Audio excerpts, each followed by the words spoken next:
A person who has purpose in their life, they have something to go for, some meaning. One writer described it, for some people it becomes a magnificent obsession. And for you and I, maybe it doesn't need to be that dramatic as a magnificent obsession. But it has to be something that does something to us, something that pulls us, especially into the future. You know, there are many influences on us. One is the influence of the past. Some people are always pulled back by the past. Some people are always pulled aside by the distractions. But here's what's powerful. If you have a list of high purpose in your life, it pulls you toward the future. And the more powerful the purpose is, the stronger it pulls. And here's the other great advantage if you have purpose for the future. It pulls you through all kinds of challenges and all kinds of difficulties. If you don't have these strong purposes for the future, it's easy to get swallowed by a bad day. It's easy to be almost annihilated by a poor month. And it's easy sometimes to almost disappear beneath the waves of a year that goes backwards if you don't have something to pull you beyond that year. So if you want something to pull you through all kinds of challenges, all kinds of difficulties, and things that come at you, you got to have something on out there, beyond today, beyond next week, beyond next month, beyond this year, that pulls you into the future. And the clearer it is, the stronger it pulls. The more dynamic it is, the more it affects your life, your spirit, your heart, your soul. It also creates imagination. It gets your mind working on how to achieve that purpose. And if your mind will work, and if your heart works, and if your spirit works, and if you have good input, like good ideas, I'm telling you, there isn't anything you can't accomplish. So that's one of the great powers that'll make a variable of you, and that is purpose. Here's the next one, self-confidence. Where does self-confidence come from? And this is the best advice I can give you on that. Not neglecting, first of all, the small daily disciplines. Self-confidence really comes from feeling good about yourself.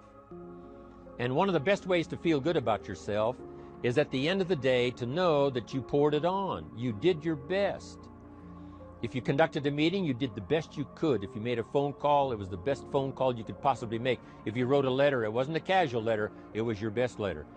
At the end of those kind of days, when you feel good about yourself, self-confidence starts to rise. You know that if you can have this kind of a good day, you can have another one the next day, and those days become the weeks become the months, and the month becomes a powerful year. Self-confidence comes from the lack of neglect. If you will not neglect to do the small daily disciplines, that's where self-confidence comes from. Part of good health is self-confidence. I know I'm going to be healthy. I take the Herbalife products. I eat the apple a day. I walk around the block. I do the jogging on the beach. At the end of the day, when you've really poured it on and you've done all the stuff, self-confidence grows. That self-confidence affects your health. It affects your future. It affects your psyche. So this is true. One of the great powers is self-confidence. Self-confidence means willingness to do whatever it takes to achieve. Some people say, well, I'll do it for a little while and see what happens. You know, I'll try a couple of things. If that doesn't work, I'm out of here. And all of us know that that kind of person doesn't have much of a future. But if you're willing to do whatever it takes, if I have to learn a couple of things, I will learn those things. If I got to learn 5 or 6 things, I'll learn all 6. If I have to take an extra class, I'll take an extra class. If I've got to read the books, I'll read the books. If I have to consult with people who know more than I know, I will do the necessary consulting. Whatever it takes, I will do. That starts to develop unbelievable self-confidence. Self-confidence also comes from the ability to rise above your circumstances, to rise above what happens, the petty little things, the discouraging things that would sink everyone else's ship except yours, that would cause someone else to quit early in the day, but you keep going. That kind of willingness to overcome all circumstances, whether it's the little challenges or the big challenges. If you're willing to do that, I promise you, this kind of power will work for you, and in you, the variable, it'll make a difference. The third on the list I had was enthusiasm. And here's what I wrote about enthusiasm. Enthusiasm that's powerful is mostly enthusiasm that is enthusiasm inside, 90%, 10% outside. We all know what the enthusiasm is like when somebody lets us see their enthusiasm, which is like the 90%, and only 10% of it is inside. But the enthusiasm that really affects people is not just being loud, but the enthusiasm that runs deep, the enthusiasm that comes from deep inside, created by self-confidence, created by purpose, created by genuine willingness to help other people. That kind of enthusiasm, knowing that you're going to get the job done, knowing you're going to affect people, knowing you're going to have testimonials flowing in from all kinds of directions. That kind of enthusiasm. A lot of it is quiet. A lot of it is unheard. And the 10% that's heard, it rings a bell. People call it genuine enthusiasm because they know that what you say in the outward display of your enthusiasm is only a small tip of the iceberg of the enthusiasm you feel inside that really motivates you to do the best job you can. Next on my list to help you become the powerful variable is expertise. Wanting to excel in all of the skills and settling for nothing less than an outstanding performance. If you're willing to be the best in your field, if you're willing to demand of yourself excellence in skills, to be the best that you can possibly be, in the training, do the best you possibly can. In doing a workshop, do the best you possibly can. Developing the skills of using your personality, developing the skills of language, developing the skills of influence, developing the skills of organizing. If you're willing to be an expert in all of the skills, Herbalife has the way for you to invest those skills and not only make a handsome living, not only make a lot of money, but if you would so desire and if it would be your purpose, a chance to make your fortune. Expertise, excellence in skills. Here was the next one on my list, making a powerful contribution to you, the variable, and that is preparation. Well prepared.